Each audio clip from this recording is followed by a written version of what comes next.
Are you clear on your business mission? G'day folks, Dan here, and today I want to ask you, how clear are you on your business mission metrics? Now, what are they? They are the commercial objectives of your business.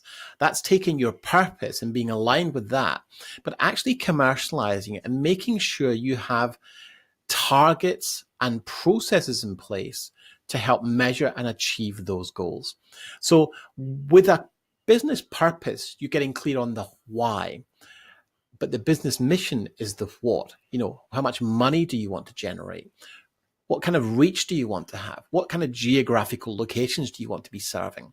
And how often do you want to be working? How big do you want your team to be? All of these are questions that have to be very clear in your mind so you can build a strategic plan to fill those gaps with actionable points and strategic operating priorities.